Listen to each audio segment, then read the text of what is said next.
Good morning, everyone. Listen, y'all know I get on Tuesday at 10:30 in the morning. Baby, listen, I normally do Zoom. That was my preference of streaming. But this time, let me make sure I'm on. Okay, yeah. But this time I switched over.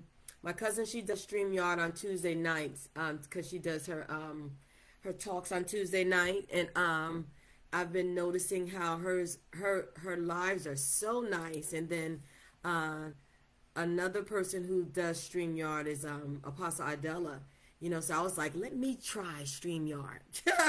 Yeah, okay. Cancel my Zoom. Don't do that anymore.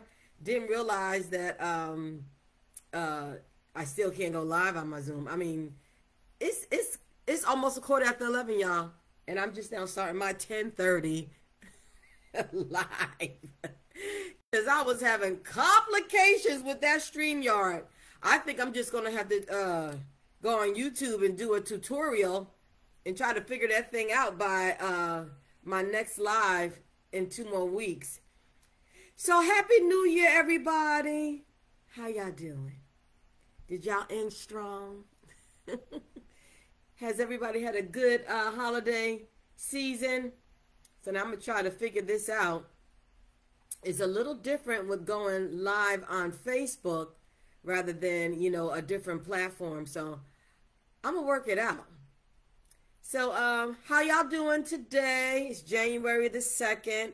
We are talking today about codependency. We're still on that codependency kick.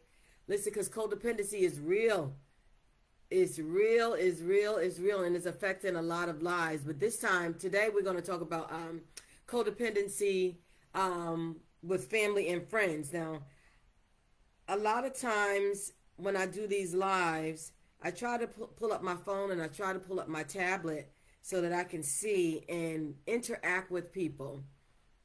I haven't really learned how to do that yet, so I'm going to attempt to do that. I'm going to reinforce what I enforced on last year. And that's my thing. I don't do resolutions anymore. Happy New Year, Jerry.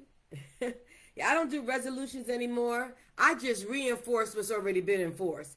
Because listen, if you didn't end strong, or if you didn't complete what you needed to complete or what you set out to complete last year, just reinforce what's already been enforced.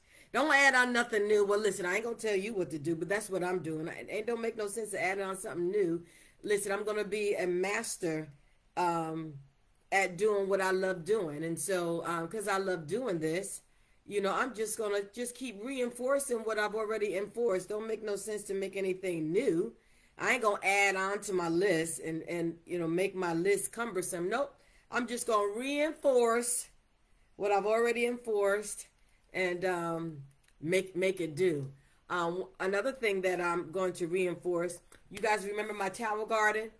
I Love Healthy Me. We had a Tower Garden. I believe I got the Tower Garden, maybe 2012, 2013. No, because I started I Love Healthy Me in 2015. And so with all of this food, you're just not knowing what you're eating, we have erected the Tower Garden again. So I was really hoping that I was able to do this StreamYard. So I'm just going to have to go live on Facebook. I'm just going to do a short video on Tower Garden. But my son was here over the holiday weekend. We had such a wonderful time. He is totally transformed. I did some videos. No videos. I did a lot of pictures. And we just had a lot of family time and just enjoyed him because he was only going to be with us for a length of time, and so we wanted to capture as much as we can capture while he was here. So I put in the description what we're going to be talking about today: codependency and friendships and family, because it's real. And we have to have healthy friendships and we have to have healthy family. So let me try to see if I can see who else is on here. It says 5 people, but I can't see. I'm telling you, I'm reinforcing what has already been enforced. I see you, but I can't see you. So I'm going to learn that. You know, because in watching my cousin online and watching Apostle Idella online, they engage with people, and I was like, I don't know how to do that. How do I do that? but I'm gonna learn, because I'm reinforcing what's been enforced. But I have in the description, you can get your free 15-minute consultation today by clicking on the link below. If you need counseling, if you need coaching, if you need a mentor, you know, even if you need consulting when it comes to business, just click on the link and get your free 15-minute consultation to get your next steps on what you want to do for this year. Be a blessing to I Love Healthy Me. You guys can Cash App us at $ I Love Healthy Me. Yes, and we are continuing strengthening the strong, strengthening the strong. Yes, this month we will be discussing how your gift, listen, the Bible says that our gift make room for us. But you know, our gift should make room for us also in our marriage. And so this month, January the 20th at 1:00 p.m. from 1 to 3. Last month, December and November, we talked about sex, y'all. We talked about communication and sex, and how communication and sex align with one another, because women, we like to communicate. That's one of the top needs of in marriage, and men love sex. Not that women don't love sex, but sex was one of the top things in marriage, and it was so good that we did it for November and December. And so we ended strong with that, but we are starting strong in January. Listen, if you are married, if you are engaged, join us on January the 20th. So we could talk about how your gift makes room for you in your marriage. Listen, don't make no sense for you to have a gift and your spouse don't benefit from your gift. Your marriage is your first ministry. Your family is your first ministry. So don't give your gift to the masses and then your home fails or your home suffers because you don't give your spouse your gift. No, your gift belongs to your spouse first. Yes, yes, yes. All right, so we're going to get started. I want to do a recap like I always do from our last session. In marriage, we talked about codependency in marriage, how we tend to buy people or buy our spouse, do things to gain them instead of them just loving us for who we are. We talked about, you know, trying to make your spouse happy when that decision is totally up to them. It's not up to you to make your spouse happy. You can go all out on a limb to try to do what you want to do to make them smile, give them joy. No, that's their responsibility to be happy. You can do all that you want to do, but if they decide not to be happy, they ain't gonna be happy, baby. So you can't make your spouse happy. We also talked about how you blame your partner for how you feel. No, your feelings are yours. You're responsible for your own feelings, not your partner. You made the choice to feel the way you do. And how is that somebody else's fault? No, that's nobody else's fault. On how you feel. You feel the way you feel because you made a choice to feel that way. You know, in marriages, when you have that type of behavior in terms of codependency, and you blame your partner for how you feel, you hear things such like, you made me do this. No, can't nobody make you do anything. Or it's your fault that the marriage is the way that it is. Or we'll never be right because of you. No. So that was something that we went over on on our last session, and it's in my Facebook on my Facebook page. It was also on YouTube. So if you did not tune in last month, you can always scroll down on my Facebook page and see that, or you can go to YouTube. I Love Healthy Me on YouTube. We talked about needing constant validation and approval. You know, you put that pressure on your spouse because you constantly need to be approval. You constantly need validation. No, you have to seek that for yourself. You can't put all that pressure on somebody to give you something that you feel you need. No, we are adults. We are mature. We have to go after what we need for ourselves. Okay, so also talked about people pleasing, talked about not having boundaries and motives. getting angry just so that you can do wrong.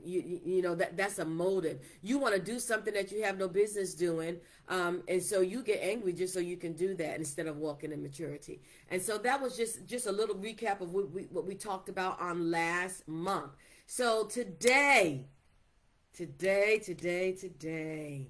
we're talking about codependency with friendships and family. Because it's huge, y'all. It's big. We did not choose our family. Our family is who God has given us. Yes, some people go through adoption, and they're chosen, to be a part of a family. Oftentimes we don't choose our family. Most of the times we don't choose our family. And so, but we choose our friends. And with that, we can have some codependent behaviors that are just so unhealthy that we may not recognize because is a part of our DNA. We have put it on. We have adopted it into our being when it's really not a part of who we are.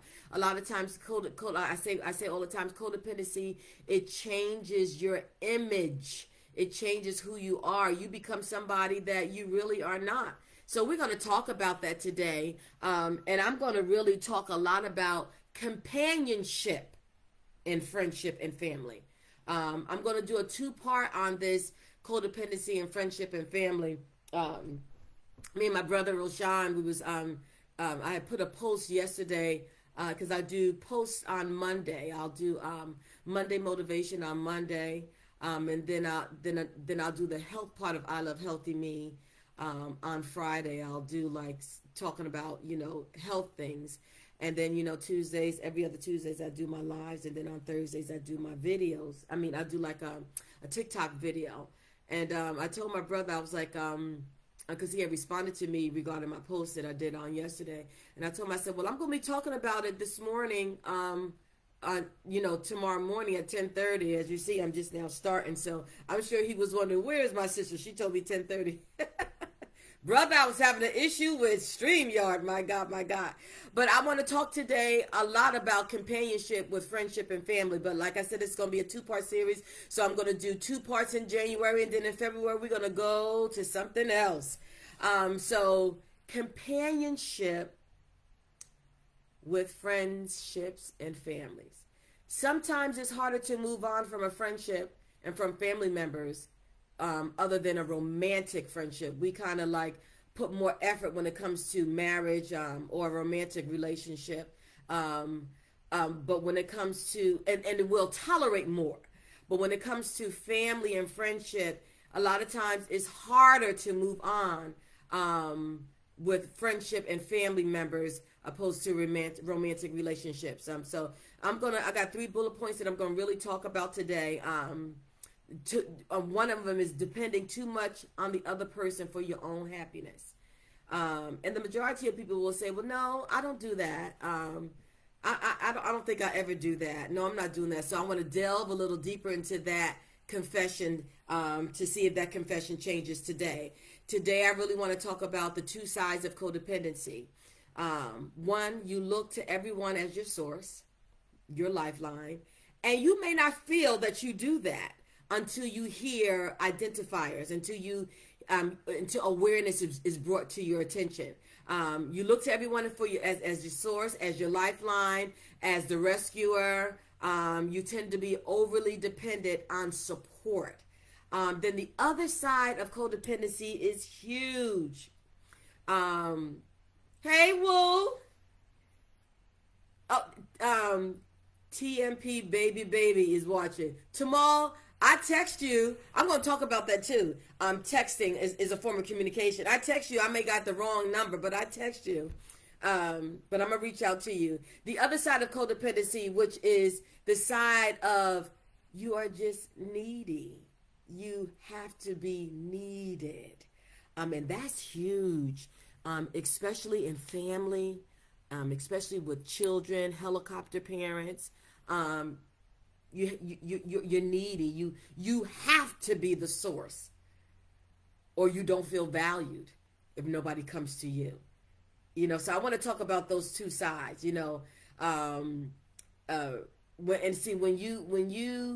when When you have to be needy, you say things like, why couldn't they just come to me? You know, I could have helped them. You're the fixer. You know, that's a codependent behavior when there aren't boundaries established.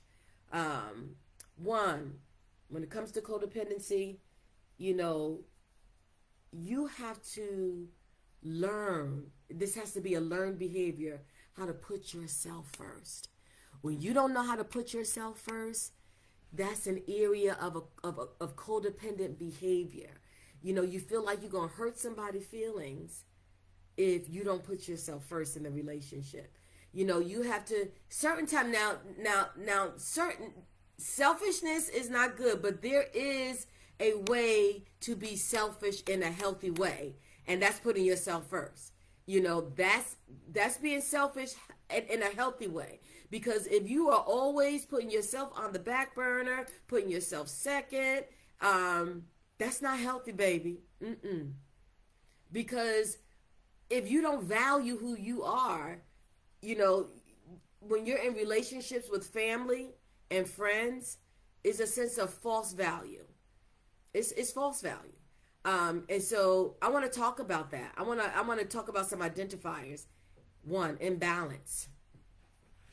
You put more into the relationship, meaning the family relationship or the friendship. You put more value, you put more time, you put more in than the other person. And so there's an imbalance in the relationship. That's an identifier. When you find yourself doing most of the work in the relationship, I'm still talking about friendships and family, that's unhealthy because you're creating such an imbalance.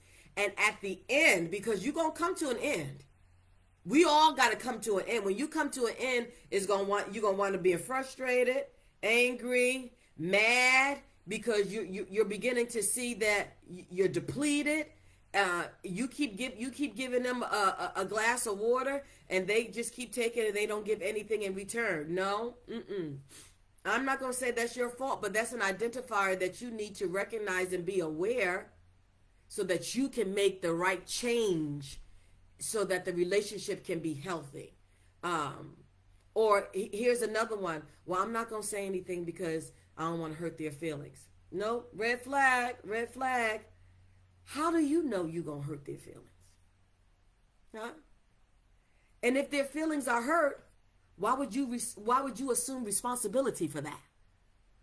Codependency is assuming responsibilities for other people's actions, their behaviors, their choices. You have no stake in the game, baby. If somebody chooses to be upset or if they choose to be unhappy because of a decision that you made, that's their business. That ain't your business. And so when you say, well, I ain't going to say anything, I'm not going to do anything because I don't want to hurt their feelings. No, red light, red flag.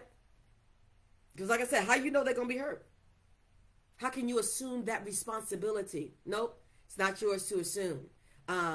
Here's another one. Well, I don't like what you do and how it makes me feel. Something similar to what I was talking about on last month. If I'm telling you that you are doing something and you tolerate that and you stay in the companionship of the relationship, because here's the thing. In relationships, friendships, I'll just keep it as in friendships and in family, we have companionship in that. We become companions in our friendship. We become companions with our family. And a lot of times when bridges are burned and you see people leaving the friendship, I say, no, don't leave the friendship. You may need to leave the companionship of the friendship for now because that bridge was burned, or you identify codependent behaviors, or the companionship part of the friendship or family is unhealthy. You may leave the companionship of that. What do I mean by that? No, you don't just cut your family. You hear a lot of times, well, I can't be bothered with them no more. I can't be their friend no more. I'm disowning them as my family. No, that's unhealthy. But when you have to make a decision to leave the companionship, we are no longer compatible because of behaviors, because of choices, then I need to leave the companionship part of the relationship until healing takes place, or what you have identified to the person that this is the thing that you're doing in our relationship that's bothering me. And if that person chooses not to cease from doing the thing that's harming the relationship, then you may need to leave the companionship part of the relationship, not the friendship. I've had to do that. And I learned that by the Lord using Tyler Perry in one of his plays. I can't remember what play it was, but I know it was at the end of the play. You know, like at the end of the play when he sit down and he had the people singing, and he'll just talk about certain things. He uses his plays and his movies and stuff as messages. But this particular play, he was saying that he gives friends in his life chances.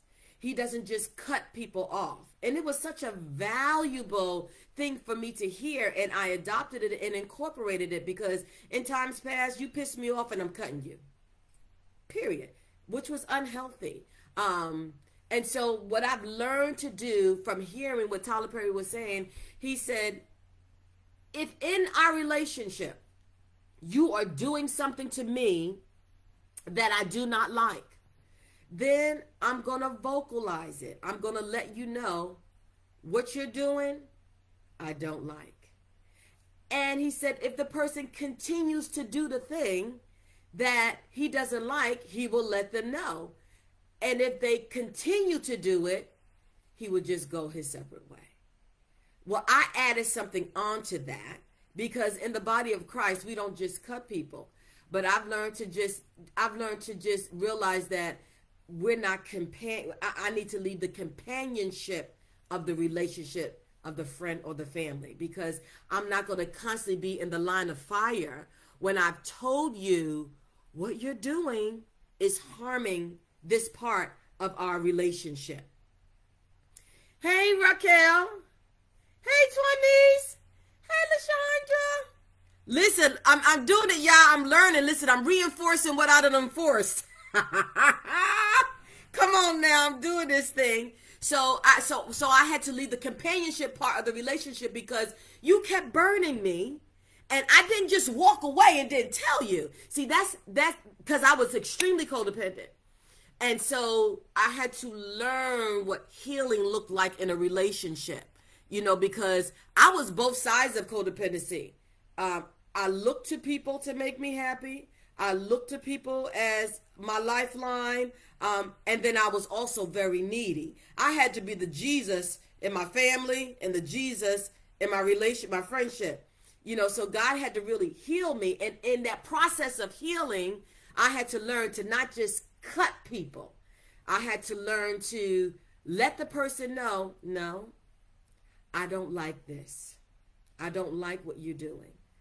To give the person a chance to redeem themselves, to make it right in our relationship, make it right in the companion part of our relationship.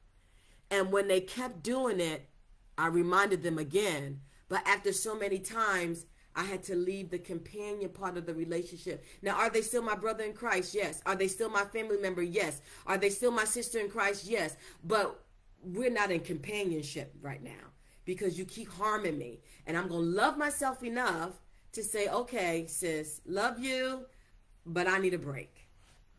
Still my friend, still my sister, but I need a break. So that's what healing looks like. That's one of the identifiers. I had to identify, I don't like what you do and how it makes me feel. I have control over that. It's mine. It's not yours. And then we can't be guilted with shame for putting yourself first. No, you can't be guilted. You can't walk in shame. You got to own what you feel and possess it, employ that, walk in it. And don't be guilted by that. Don't feel ashamed because Well, I don't want to do it because I don't want to hurt their feelings. No, put yourself first. Because if you don't put yourself first, you will always be last. And then you're of no value to yourself. So how can you be value to the relationship? You know, another identifier, when you're constantly being drained in the relationship, it's draining you. What the other person is doing is draining you. That's that other side of codependency, when the person looks to you as you being their source, and they're draining, and you know that, and you don't do anything about that because you're battling both sides. You know the person is looking to you as you being their source, you being their lifeline, and you're not doing anything about it because you have the Jesus syndrome. You have the need to be needed. I got it. I'll do it. And you know you're drained. That's a red flag. You got to put yourself first, because if not, you'll drown. Hey, Charlotte. You'll find yourself drowning. And you'll find yourself tolerating things that are unacceptable because you feel responsible and you don't feel like the other person is responsible enough to make the decision. No, that's codependency, because you have no stake in the matter. You have no control over what somebody else decides to do. You know, I want to go really quickly to the other side of codependency, the needy side. You cannot control other people's behaviors. The difference between being an influencer and a controller is just that. We can influence people in life, and from our influence, leave the influence right there.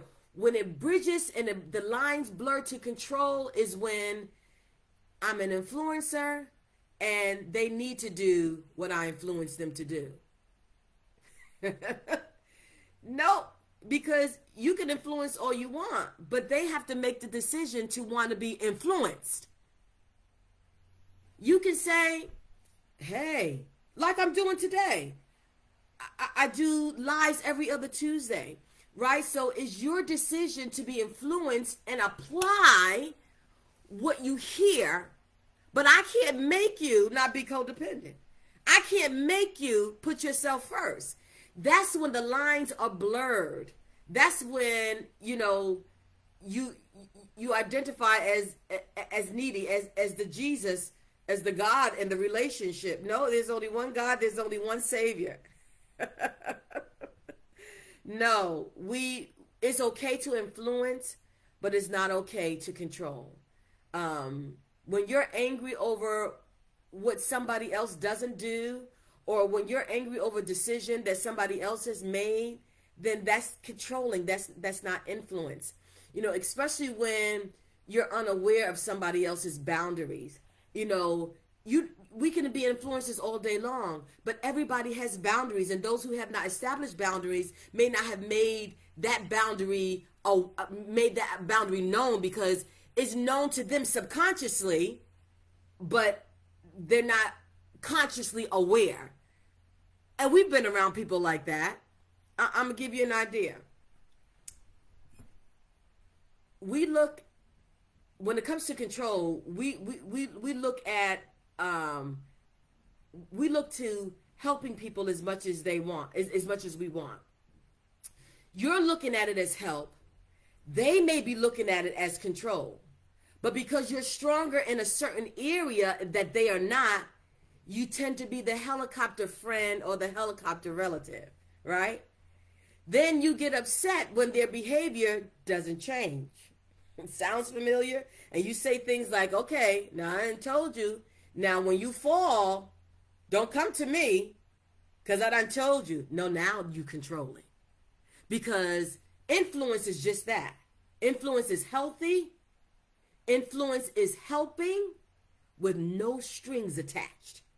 But you have strings attached called control when you have influenced, you have given advice, And when they don't do what you think they should do, and they fall, and you say things like, I told you so. If you listen to what I told you, then perhaps you wouldn't be in this predicament. Red flag, red flag. Now you're assuming somebody else's behavior. Now you're taking on, you're assuming responsibility for their behavior. Because if they turn around and say, what you look at as help, now they feel that you're controlled, and they say, well, it ain't none of your business. When they say it ain't none of your business, then you get offended because what you feel you're doing is help, but it's really control. Because the lines are blurred between influence and control. When they retaliate and say it ain't none of your business, and you say, well, I'm just trying to help. The lines are blurred because you have now assumed responsibility for their behavior. Yeah, we can't control other people's actions or their behavior, because I know I've experienced it. People have experienced it. You just loving them, but just with the love of the Lord. You see a need, and because you have a behavior of having to be needed, having to fix everything, listen, I was Jesus in a lot of my relationships with a lot of my family. I had to be the fixer. Let me fix it. I can do it. No. Nope. Because if they tell you ain't none of your business, if they tell you mind your business, your feelings going to get hurt. That's a huge identifier for you to know that you have codependent behaviors. You have bridged from being an influencer and being a helper to being a controller. Because at the end of the day, all you can do is sow the seed. Just sow the seed. And it's up for them to take it and grow. You don't have no control over if they choose to grow, how fast they choose to grow. You're not. And you know, at the beginning of I Love Healthy Me, I had, with counseling people, you know, I said when I first started I Love Healthy Me, I was counseling and coaching people, but I wasn't professional because I didn't have my credentials. But I learned early on, you have no's, you have goals, people who will say I'm ready to go, and then you have slows, people who are ready to go, but they go at a slower pace. So I want to stay right here with that. If you are an influencer in your circle of friends or in your family, and we all are, right? We all are influencers. But to help you bridge the line and not blur the line, you have family members who have a slower pace than you. You have family members who you just know they're going to say, yeah, come on and help me. And they say no. You got to be okay with that. But I want to touch on the slower pacers, right? So you already know, let's just use drugs. Let's use drugs, for instance. You already know ain't nobody got no business being on them drugs. You know they ain't got no business being on the drugs. They steal them from you. Their body is being depleted. They look malnourished. And you just want them to just do right. And they may go through the first 30 days of drying up and being right, and then may slip. And you done walked with them, you done encouraged them, you done talked with them, and then they slip. And you may get angry because you feel you done wasted time, and you done told them repeatedly, I told you not to do that. Well, if you're trying to be delivered from drugs, why would you go around your old friends that's on drugs when you know you're not strong enough? And I just use drugs as an example. It can be anything that you are an influencer to your friends or to your family. You know, like I'll just use another example. You ever hear people say, well, if y'all break up as friends, then we breaking up as friends too. Red flag. And if you have such a strong feeling that if you ain't going to be her friend, or if you ain't going to be her friend, I'm not either, and that's your standard, and they go back and be their friend, and you get angry at them for refriending the friend that you disowned because they disowned them first, red flag. Codependent behavior, because now you have just assumed responsibility of their choice and their behavior and not your own. You made a decision based on somebody else's decision instead of your own decision. So you didn't make a decision independent of your own feelings. You made a decision dependent on somebody else's feelings. And when they go back, you get angry because they went back because you don't know how to fix that. Because you done got frustrated and pissed off that they befriended the person that you unfriended because they unfriended them first. No. That's control. That's codependency. So I'm going to go to the next bullet on being needies, because we're talking about needy. First, we talked about putting yourself first and learning how to not walk away from family members, not walk away from friends, not cut people off, but maybe having to walk away from the companionship part of the friendship, of the family, to make sure that the friendship stays where it needs to stay and the family stays where it needs to stay, not cut, not divide, but just walk away from the companionship part of the family, the friendship. 2, being needy. Those who join, we're just talking about codependency and the 2 sides of codependency. How you look to everyone as your source, your lifeline, your rescuer. You tend to be overly dependent on support from somebody else versus the other side of being needy. You have to be the source or you don't feel valued if nobody come to you for help. That's what we're talking about today. So we're back on needy.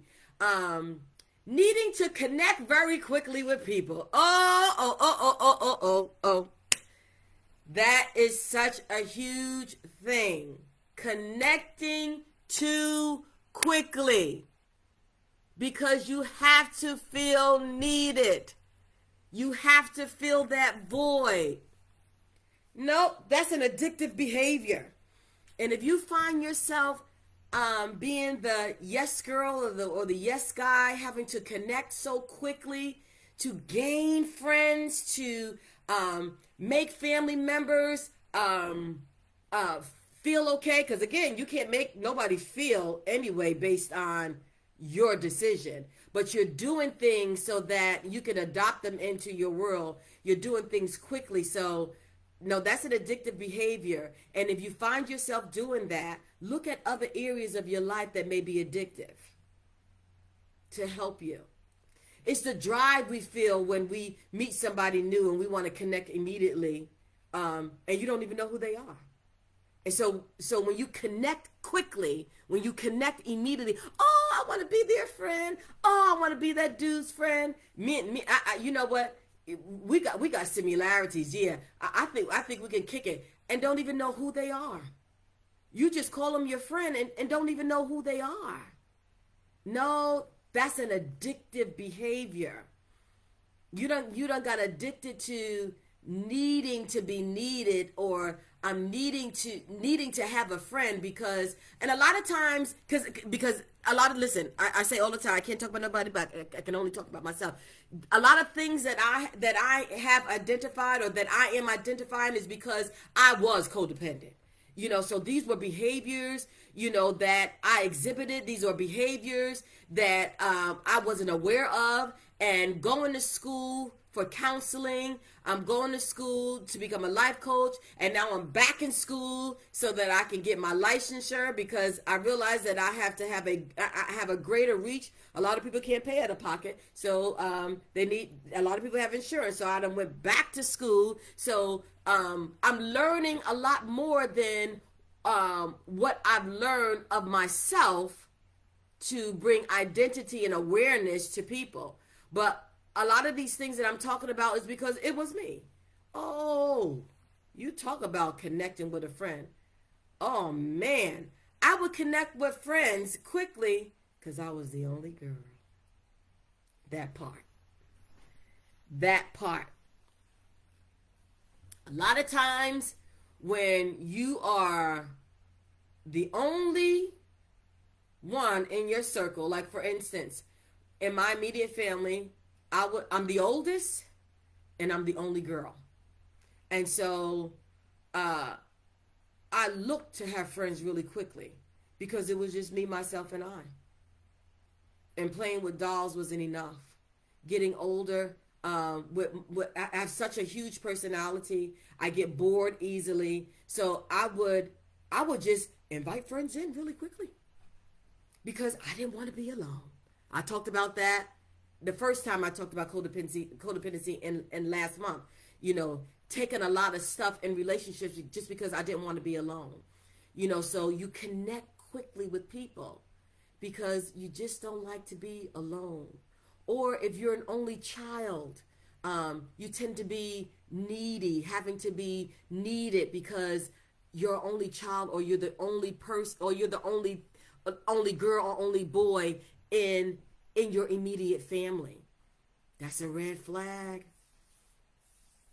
You build a behavior of being needy, or you don't feel valued, or because you don't want to be alone, or you have the I got it.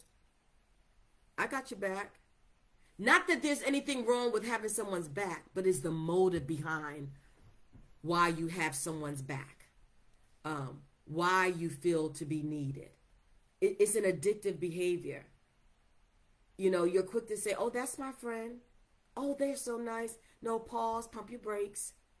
That's a sign of codependency when we don't need them, but we call them our friend, or when we start that relationship because it's something that we need, we think we need to feel valued, to feel wanted, to feel something.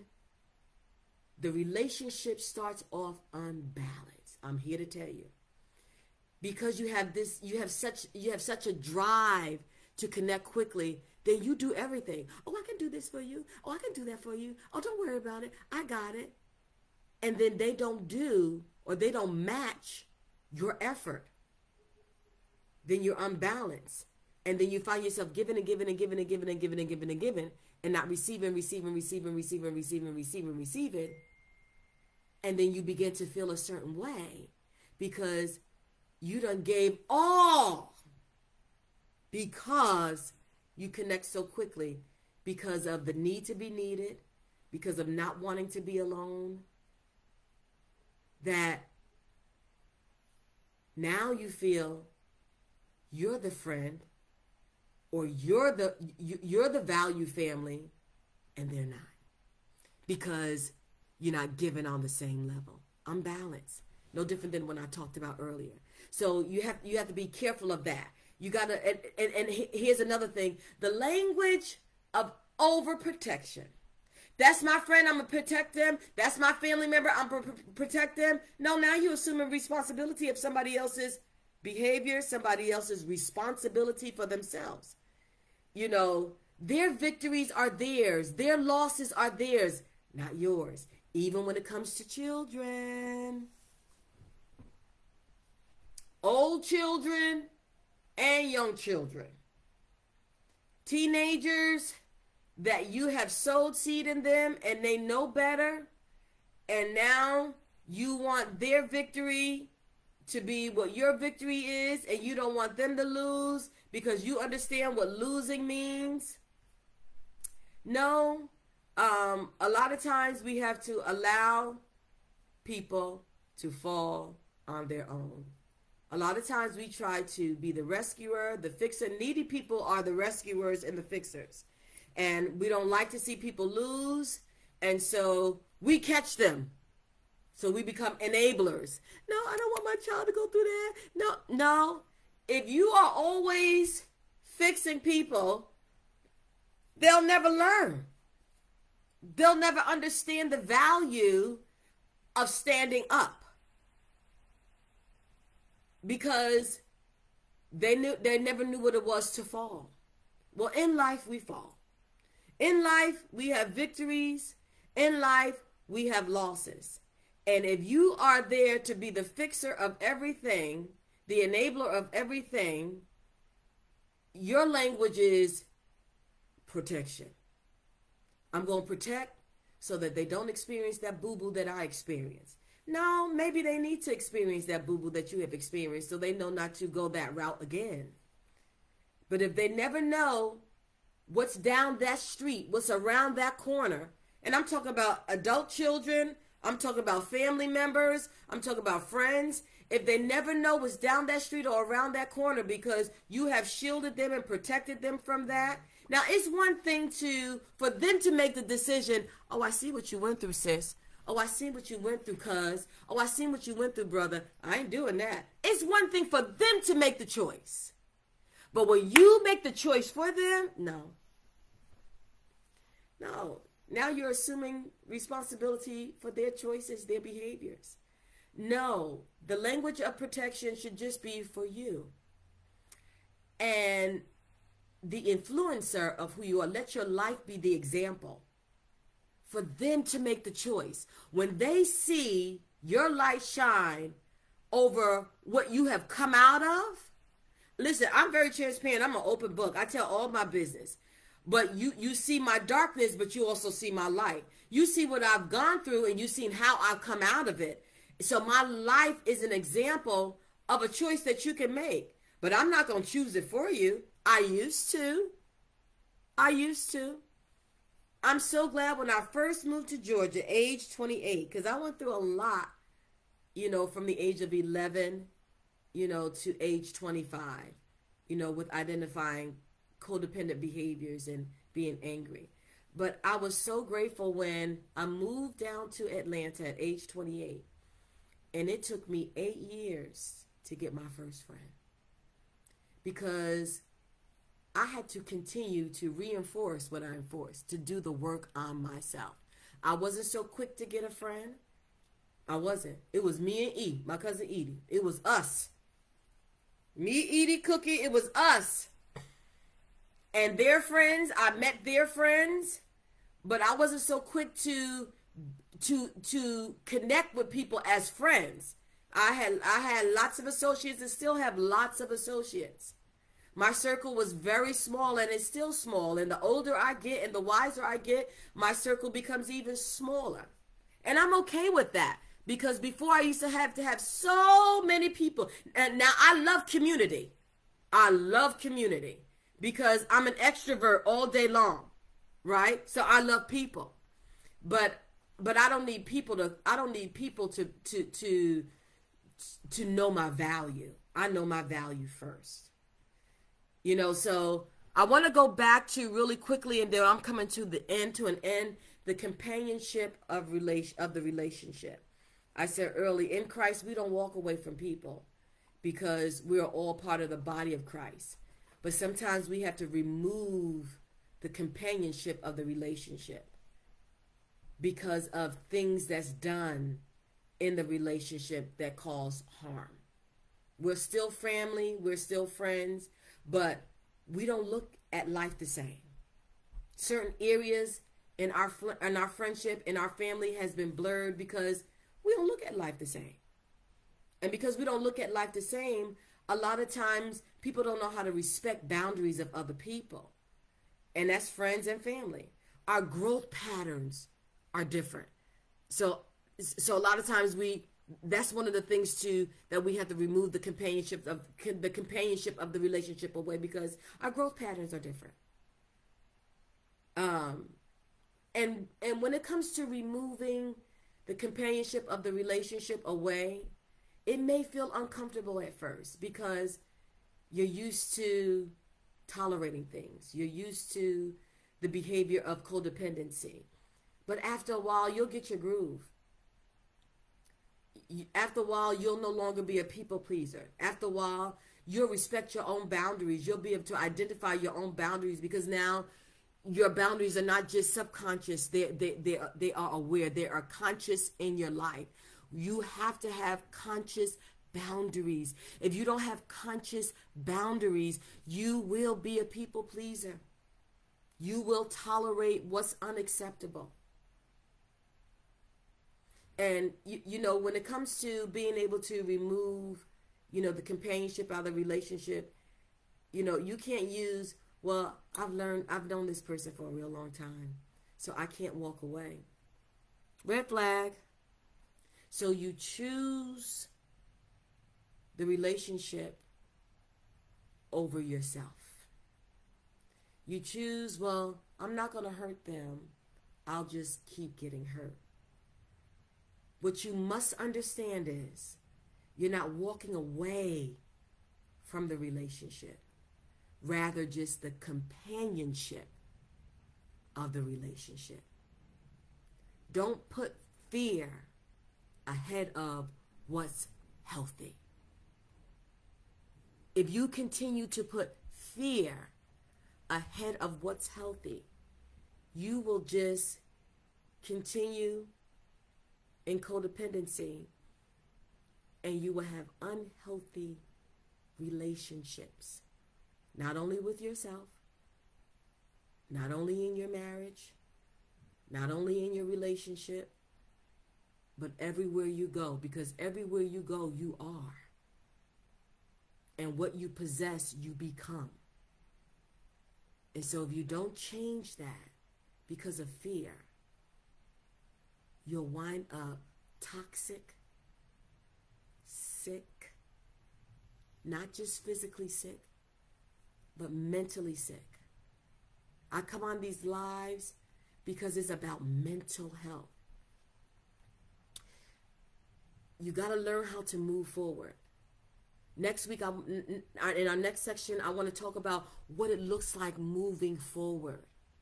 You know, I learned in counseling and coaching that you can't force nobody to move forward. Can't. When I set up people to have counseling sessions and coaching sessions, if they're not ready, I tell them, don't pay your money if you're not ready, because it'll just be a vicious cycle. No, you can't force people to be ready. And so in moving forward, you can't force nobody to be ready to be in a relationship with you.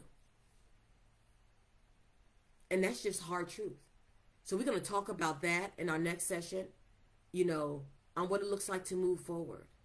You don't want to allow someone to have a false relapse, that you're forcing them to be in a friendship or to be in companionship with you, in friendship or family, and they say, well, I'm going to do it, and then turn right around and do what you expected them not to do because they had a forced relapse based on you forcing them to be something to you that they can't. Remember the no's, the go's, and the slows. Moving forward is knowing what mutual boundaries and mutual respect look like. Moving forward looks like recovery, getting to know yourself. You can't give yourself to nobody else until you give yourself to yourself first. We're going to talk about what learning detachment looks like. Loving detachment. How to act and not to react. And to learn what denial is. So I just wanted to get on really quickly after I tried to figure out what the StreamYard was all about. I promise you, on our next session, we're going to be on StreamYard because I'm going to figure it out. I'm going to reinforce what I enforce. Well, you know, I love you guys. Love yourself enough to be okay with saying, let me just pump my brakes. Let me just focus on me. Let me just love me. This year, reinforce what you started enforcing last year. Just reinforce it. And if you don't know what that looks like, if you don't know how, click on the link above. Get your free 15-minute consultation. And let's talk about it. Let me walk with you to get you out of codependent behaviors. Because as much as you may want that person to be better, you got to become first. So click on the link. Well, it's your girl, Dr. Rock. I just wanted to get on to talk about family and friends and what that looks like when it comes to codependency, because I love my community. I love people, and I want people healed. And I get on these lives so that I can give people what they need, and they take it, and they learn at their own pace. Well, join us on January 20th. If that be you in marriage, we're talking about when your gift makes room for you in your marriage. Our gifts have to make room for us in marriage. We don't want to give our gifts to other people before giving it to our spouse. Click on the link above and register for your free virtual seat on January the 20th. And also, if you want to be a blessing to I Love Healthy Me, Cash App us, $ I Love Healthy Me. Well, I'm signing off, y'all. You guys continue to reinforce what has already been enforced. And then I'll be on maybe about another hour. Me and Ian, we're going to do a live on the Tower Garden. I started some years ago building our own vegetation. We build our vegetation in alkaline water. Because these days you don't know what you're consuming. And so we'll be doing another live probably about in another hour. And so I'll be going on live through Facebook, not StreamYard because I haven't learned it. But until next time, you guys be good. You guys be blessed. And reinforce what you have already enforced. Because you are worth the investment. God bless you guys.